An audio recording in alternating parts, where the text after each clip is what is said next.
क्या आपने कभी सोचा है कि सावन के महीने में सोमवार को उपवास रखने की परंपरा क्यों है? आखिर इस खास महीने में शिव भक्तों की श्रद्धा चरम पर क्यों होती है? यह केवल धार्मिक नियम नहीं है, बल्कि इसके पीछे एक गहरा रहस्य, एक सुंदर प्रेम कथा और आस्था की अग्नि परीक्षा छिपी हुई है। बहुत समय पहले की बात है। यह वही युग था जब धरती पर देवता भी अवतरित होते थे, जब जंगलों में तपस्वियों की साधना से अग्नि जल उठती थी और जब एक स्त्री के प्रेम और समर्पण से भगवान भी पिघल जाते थे। एक दिन की बात है, एक राजकुमारी जिसका नाम था राजकुमारी माला, वो बेहद रूपवती, विदुषी और भक्ति भाव में डूबी हुई थी, परंतु उसका मन सांसारिक सुखों में नहीं, केवल भगवान शंकर में लगता था। उसने बचपन से ही एक सपना देखा था कि वह केवल शिव को ही अपना पति मानेगी और किसी अन्य पुरुष को वह स्वीकार नहीं करेगी। जब माला विवाह योग्य हुई तो उसके पिता ने उसके लिए बड़े बड़े राज्यों के राजाओं से संबंध जोड़ने की योजना बनाई, पर माला ने हर प्रस्ताव ठुकरा दिया। राजा क्रोधित हो उठा। उसने माला से कहा कि यदि तू विवाह नहीं करेगी तो मैं तुझे राज्य से निकाल दूंगा, लेकिन माला दृढ़ रही। वह बोली, मैंने अपने आराध्य शिव को पति रूप में चुना है।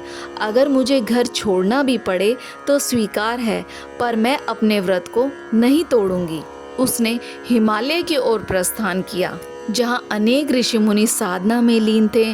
वहीं माला ने भी एकांत में एक शिव मंदिर के पास कुटिया बना ली। वहाँ उसने कठिन तप करना शुरू किया।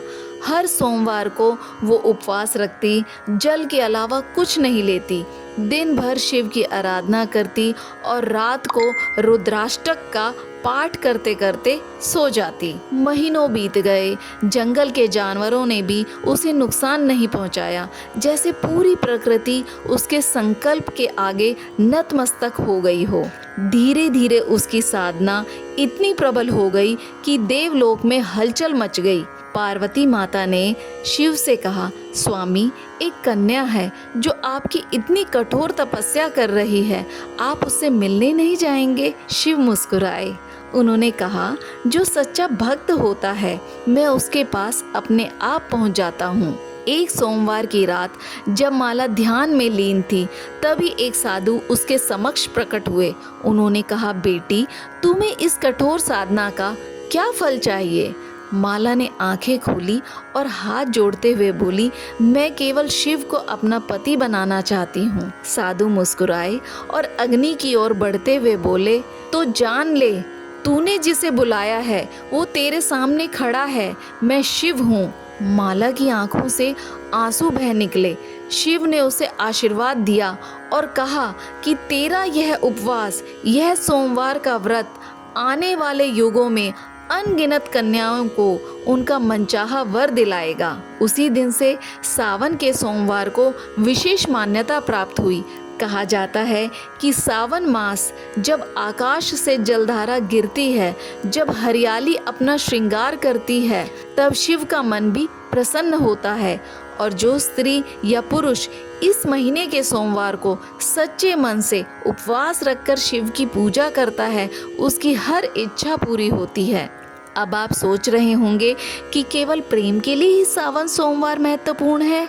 नहीं, इसका एक दूसरा पहलू भी है। शिव ही एकमात्र ऐसे देवता हैं जिन्हें भोलेनाथ कहा जाता है। वो शीघ्र प्रसन्न हो जाते हैं और सावन का महीना जो समुद्र मंथन से निकले विष की याद दिलाता है, शिव के त्याग और बलिदान की गवाही देता है। जब समुद्र मंथन हुआ था तब हलाहल विष से देव दानव सभी डर गए थे।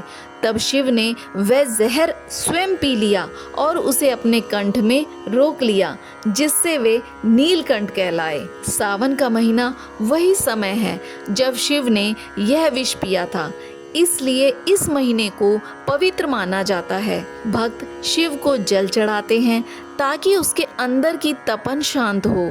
बेलपत्र, दूध, शहद और गंगा जल चढ़ाकर शिव की कृपा पाना आसान हो जाता है। और सोमवार वह दिन जब चंद्रमा का प्रभाव सबसे शांत होता है।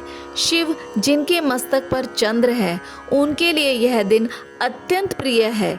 यही कारण है कि लोग व्रत रखते हैं, शिव को जल चढ़ाते हैं और सच्चे मन से प्रार्थना करते हैं। एक और रोचक तथ्य ये है कि सावन में प्रकृति भी पूरी तरह से जागृत रहती है। वर्षा, ठंडी हवाएं और वातावरण में शुद्धता, ये सभी हमें ध्यान और साधना के लिए अनुकूल वातावरण देते हैं। इस समय यदि कोई व्यक्ति मन, वाणी और कर्म से शिव को स्मरण करता है तो उसके जीवन से नकारात्मकता हट जाती है। कहा जाता है, एक बार एक निर्धन ब्राह्मण अपनी पत्नी के साथ जंगल में वास करता था। उसकी पत्नी ने शिव व्रत करने की ठानी। हर सोमवार को वो एक जंगली फूल ढूंढकर शिव को अर्पित करती। एक दिन शिव ने उसे दर्शन दिए और कहा, तेरा यह एक फूल उस राजा के सोने से भरे थाल से अधिक पवित्र है। मैं तुझसे प्रसन्न हूँ। और फिर उनके जीवन में सुख और समृद्धि आ गई। सावन के सोमवार केवल अनुष्ठान नहीं है, यह आत्मशुद्धि का मार्ग है। यह एक ऐसा समय है जब प्रकृति, मनुष्य और ईश्वर एक लय में बंध जाते हैं। जब हर सोमवार को शिवलिंग पर जल चढ़ता है तो वो केवल पत्थर नहीं होता, वो चेतना होती है जो हमारे भावों को ग्रहण करती है। अंत में यही कहा जा सकता है कि सावन के सोमवार का रहस्य सिर्फ व्रत का पालन नहीं, बल्कि अपने भीतर की श्रद्धा और विश्वास को जागृत करना है। शिव केवल मंदिरों में नहीं, बल्कि हमारे हृदय में वास करते हैं और सावन का सोमवार उस हृदय मंदिर का दरवाज़ा खोलने की कुंजी है। तो जब अगली बार आप सावन के सोमवार का उपवास रखें तो उसे केवल कर्मकांड ना समझें। एक बार उस माला जैसी कन्या को याद करें जिसने अपने प्रेम और भक्ति से शिव को धरती पर उतार लिया था। क्योंकि जब प्रेम में तपस्या हो और तपस्या में श्रद्धा, तो भगवान भी अपने भक्त के सामने शीश झुका देते हैं। ओम नमः शिवाय।